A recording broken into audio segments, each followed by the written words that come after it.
de hoje, tá? A gente vai ver tabela e gráfico, nós vamos entender esse gênero textual, tá? Então diz assim, página 62 aí do livro de vocês, onde tem assim, tabela e gráfico, entendendo os gêneros.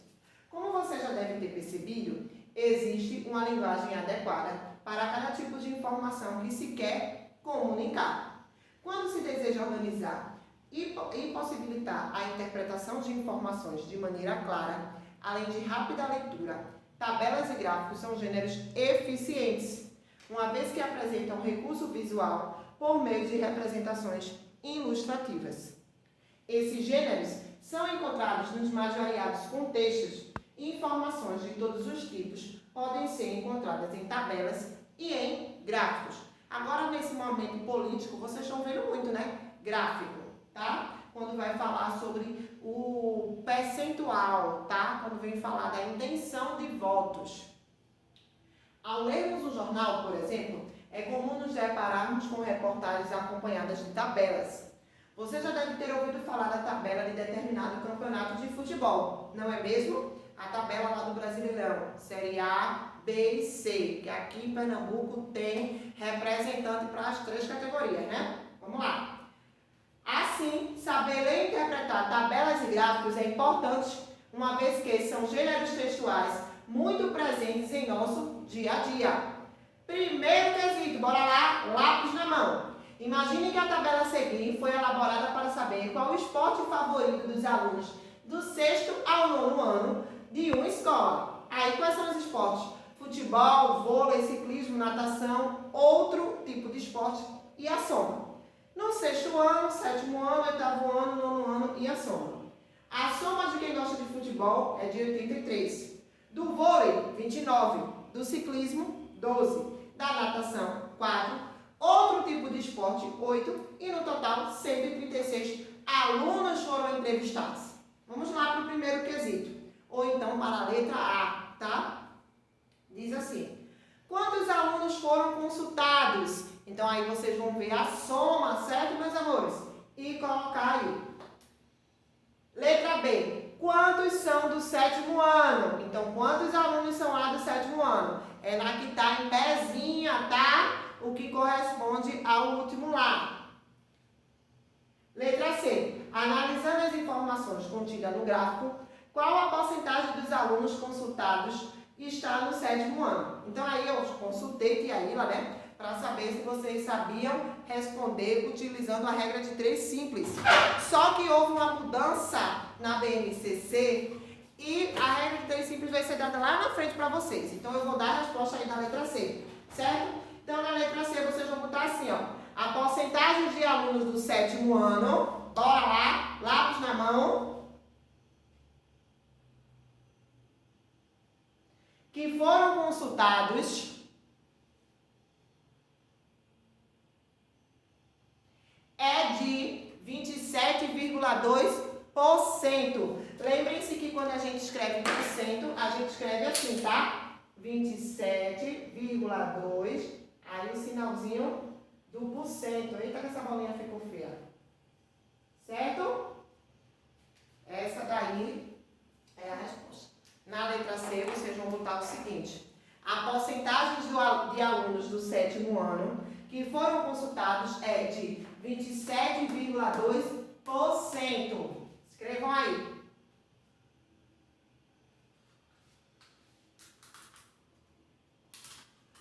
Segundo quesito, diz assim. Agora, você vai organizar e preencher uma tabela com os dados apresentados a seguir. A tabela está lá do outro lado, tá? Na página 63. Mas ele traz os dados. Prestem atenção. Imagine que foi feita uma pesquisa com 78 alunos do 7º e do 8º ano de uma escola para saber se eles preferem ver filmes no cinema ou em casa. E foram obtidos os seguintes dados. Primeiro dado. No 7º ano, há 36 alunos, dos quais 19 são meninos e destes, 12 preferem ver filmes no cinema. Segundo dado, das meninas do 7º ano, 11 preferem ver filmes na TV.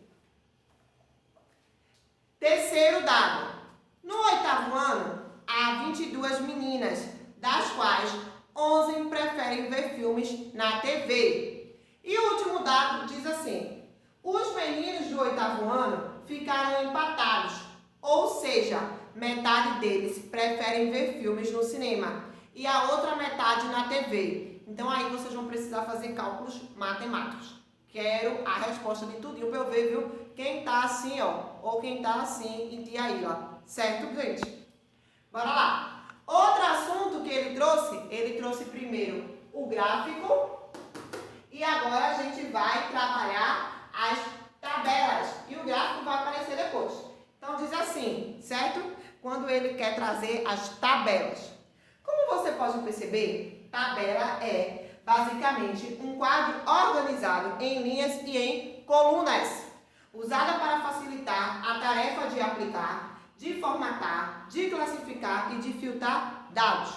Ou seja, é uma representação utilizada para ajudar na leitura e na interpretação de dados numéricos.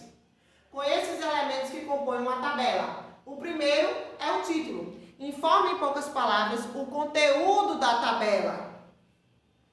O segundo é o corpo do texto, conjunto de linhas e de colunas que contém as informações. E por último, a fonte, que indica o responsável pelas informações. Certo, meus amores? Aí agora a gente vai ver aqui o gráfico. Vamos lá? Diz assim no gráfico. Você já deve estar habituado a lidar com os gráficos nas aulas de matemática, de geografia e de história, não é mesmo? O gráfico pode acompanhar diversos outros gêneros de texto, como reportagem, pesquisas, enquete e assim por diante. Muito utilizados no meio de comunicação, o gráfico proporciona uma leitura mais rápida sobre o assunto, pois apresenta dados numéricos por meio de símbolos e de legendas, além de também fazer uso de figuras geométricas e desenhos, o que facilita a visualização, a comparação e a análise dos dados. Existem diferentes tipos de gráficos e cada um deles aplica-se a um tipo de informação ou a um dado estatístico. Conhecê-los é fundamental para realizar a correta leitura. Algum deles você já conheceu na seção Lendo os Textos. Vamos relembrá-lo e conhecer mais um tipo de gráfico. Então ele diz assim, ó, com a ajuda do professor, associe os tipos de gráfico e suas funções e em seguida aos respectivos modelos. Então assim, ó, letra A é quando for gráfico de barra ou de colunas, horizontal ou vertical. Letra B, gráfico de linhas e letra C, gráfico de setores, que eu tenho certeza que vocês já marcaram correto aí, tá? Mas vamos fazer a correção. O primeiro, que parece uma pizza, é o gráfico usado principalmente para informar o que aconteceu com uma parte do todo, relacionando cada elemento ao total. Isso aí é o gráfico de setores. Então, no primeiro quadrinho, vocês vão botar letra C. O segundo diz assim, que é o gráfico utilizado para mostrar variações em um período de tempo, representando séries cronológicas. É o gráfico de linhas. Então, aí no segundo quadrinho, vocês vão botar letra B. Depois, vem o gráfico utilizado para comparar quantidades. Os dados podem ser indicados na posição vertical e as divisões qualitativas podem ser apresentadas na horizontal, ou vice-versa. Esse é o gráfico de barras ou de colunas, que aí na terceiro quadrinho vocês vão botar letra A. Na página 64, diz assim, os elementos que compõem o gráfico são o título, frase curta e chamativa relacionada ao conteúdo do gráfico. Dados numéricos organizados conforme o tipo de gráfico. E a fonte informa o responsável pelas informações. Tá certo, meus amores? Então, agora eu quero que vocês pulem lá para a página 66, que é a seção do Você Aprendeu, tá? Aí diz assim, vamos organizar o que estudamos. Complete os quadros com as informações a respeito dos conteúdos estudados nessa unidade, tá? Peguem o lápis que eu vou ditar. Tabela e gráfico. Aí vocês, aonde tem assim, ó, são textos usados para, aí vocês vão botar, facilitar a leitura do conteúdo,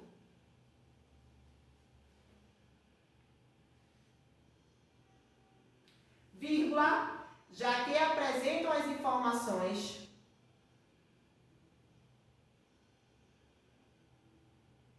de maneira mais visual.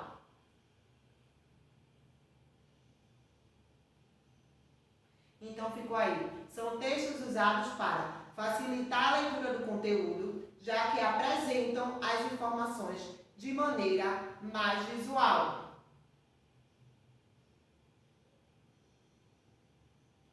Aonde tem tabela, que diz assim, estruturada de modo, aí vocês vão botar simples e objetivo,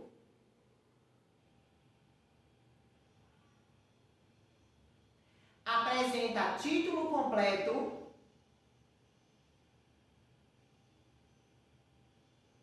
cabeçalho,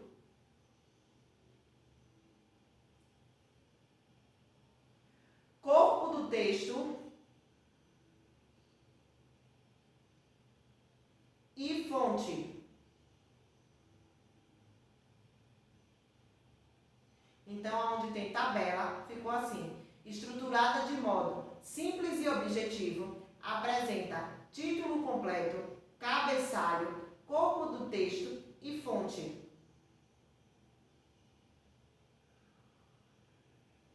No gráfico, aí diz assim, o gráfico é composto, aí vocês vão botar por título,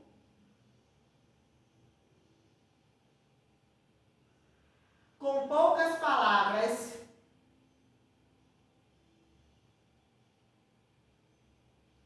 e que identifique o conteúdo abordado.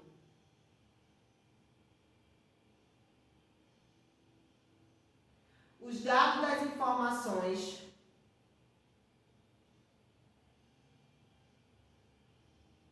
organizadas conforme o tipo de gráfico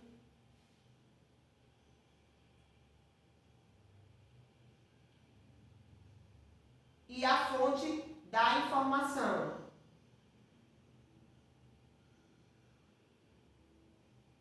Então, ficou no gráfico. O gráfico é composto por título, com poucas palavras e que identifique o conteúdo abordado. Os dados das informações organizados conforme o tipo de gráfico e a fonte da informação.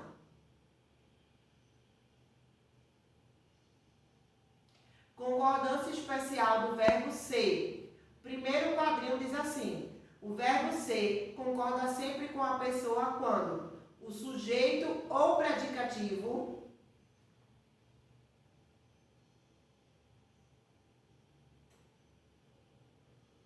for representado por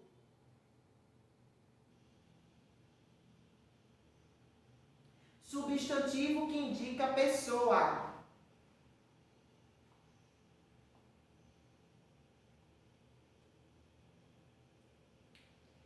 O verbo ser concorda sempre com a pessoa quando o substantivo ou predicativo for representado por substantivo que indica pessoa.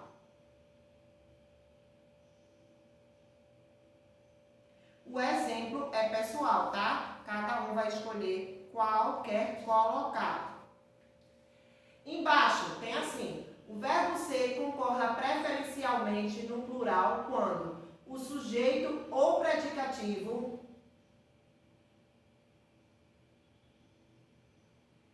for representado por um substantivo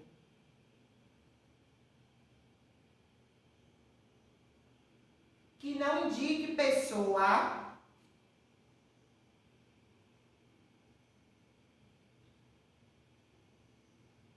e estiver no singular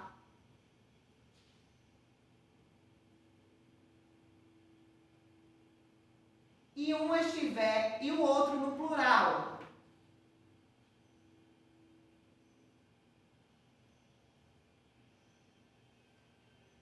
Então ficou assim, o verbo ser concordará preferencialmente no plural quando o sujeito ou predicativo for representado por um substantivo que não indica a pessoa e um estiver no singular e o outro no plural. Exemplo, também é pessoal, tá? Então, vocês vão escolher o que querem colocar. O último da primeira coluna, que diz assim: o verbo ser sempre concorda com o pronome pessoal quando o sujeito ou predicativo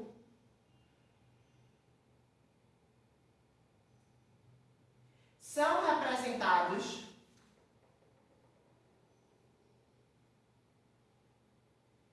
por pronome pessoal.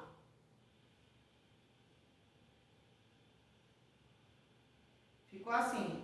O verbo ser sempre concorda com o pronome pessoal quando o sujeito ou predicativo são representados por pronome pessoal. Na segunda coluna, o primeiro quadrinho diz assim: o verbo ser concordará com o predicativo quando os pronomes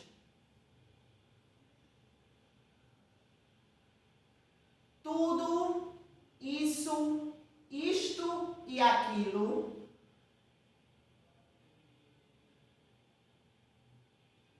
funcionarem como sujeito.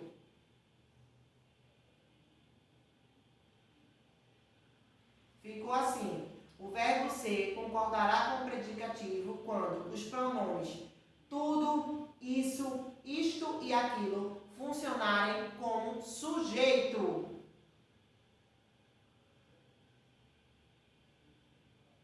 Segundo quadrinho, o verbo ser fica invariável. Aí vocês vão botar nas expressões é muito,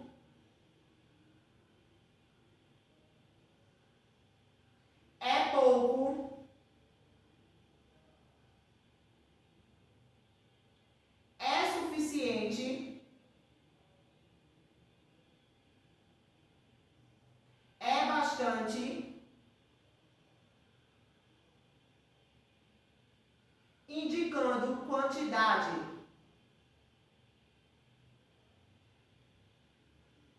Então ficou assim no segundo quadrinho. O verbo ser ficará invariável nas expressões é muito, é pouco, é suficiente, é bastante, indicando quantidade. Terceiro quadrinho. O verbo ser concordará com o predicativo, aí vocês vão botar, na indicação de horas,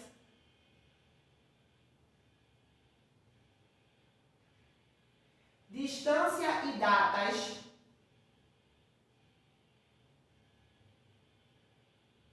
pois, nesse caso, ele é impessoal.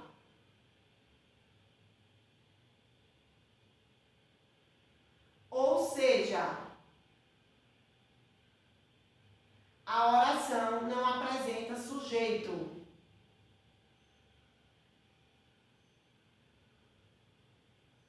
Ficou assim no terceiro quadrinho. O verbo ser concordará com o predicativo na indicação de horas, distâncias e datas, pois nesse caso ele é impessoal, ou seja, a oração não apresenta sujeito. Último quadrinho diz o seguinte: o verbo ser admite duas construções.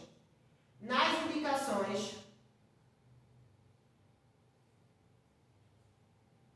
referente a dia do mês.